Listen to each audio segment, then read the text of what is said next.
Past the 10-minute mark, I'll be reading the warning that I gave you earlier today. Again, we have to do it before every launch. Please be advised that hazards are inherent in launching and launch viewing. By accepting the invitation to view the launch, you do so with the understanding of the potential risk. Although NASA applies stringent range safety principles and techniques to protect the general public, the workforce, and property for all areas of the Kennedy Space Center during the launch, in the event of an inadvertent circumstances, hazards including debris, blast, and toxins occur. It's imperative that you stay with the controlled area, stay with the group, and strictly follow all instructions provided by NASA. So right now, the countdown clock's at the 5-minute 44-second mark. So in real life, it's about 5 minutes and 30 seconds or so.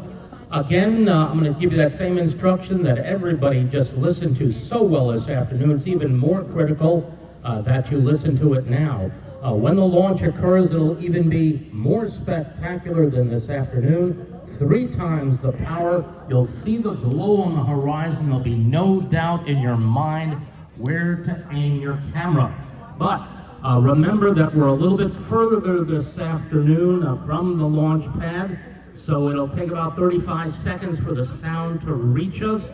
But again, it will be very dramatic when that occurs. Again, now passing the 5-minute mark. Again, about 4 minutes and 45 seconds or so before the actual launch. Again, if you remember where you sat, if you sat in the same place, if you remember where the rocket was, look a little bit over to the left this time, and that will be where the rocket's going to go. But again, you'll see a big glow on the horizon. It'll look like a very fast sunrise. That's what you'll be looking for. So again, if you everybody can remain quiet during that time, wait for the first roar. It will be very incredible as it builds up. But again, you won't hear anything for about 35 seconds. Okay, I'm going to get off the net right now and let you listen to the final 4 minutes of the countdown.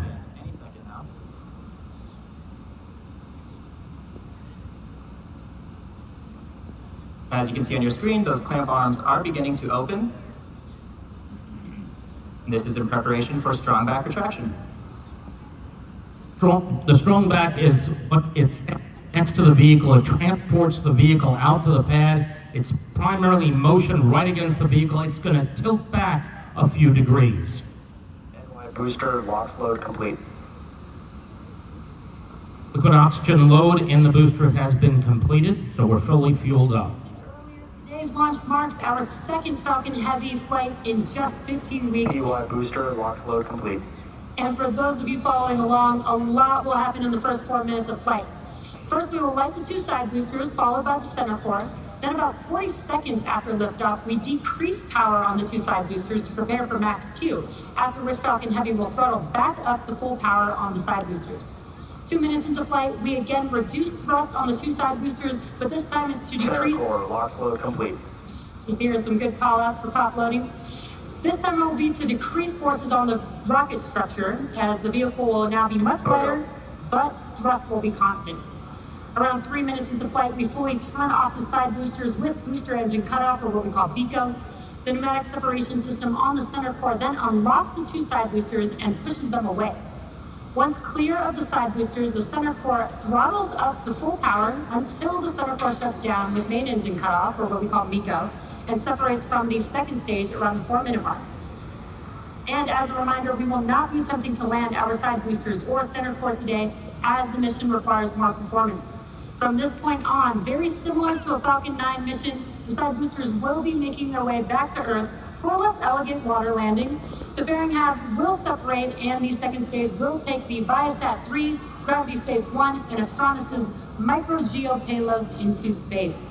And as we've mentioned before, launch is hard, and Falcon Heavy is no exception. Stage 2 lock load is complete. We are essentially counting down 3 rockets simultaneously, so our team is going to be conservative in case anything pops up in the last minutes of the countdown. If for some reason we do not launch today, we do have a backup opportunity tomorrow at the same time. Now, as launch loading complete on the second stage, the Falcon Heavy is now fully loaded with 2.8 million pounds of propellant. We should see some white clouds venting from the transporter erector LOX line in just a few seconds. This is completely normal and part of our closeout process. Ground gas closeout. Following that, at T-minus 1 minute, the vehicle will enter startup. This is when the onboard flight computers take over control of the countdown. Shortly after startup, we should get a call out from our LD or launch director giving the final go for launch. So let's listen into the nets for those call outs.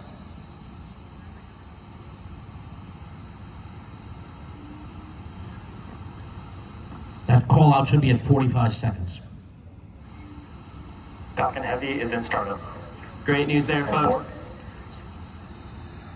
As you may have heard, there was an abort just called over the nets. And so we did the vehicle transfer with the countdown as controlled from the vehicle. Since we're aiming for the end of the window and there was an abort in the countdown, we will not be launching tonight.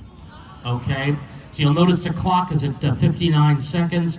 When the computer took over, and that was at 1 minute before launch. Since we're at the last minute of the window, that's what we're aiming for. There's no way to have a hold, okay? There's no way to recycle because we're looking at the end of the window. So, very sorry, but that's it for tonight.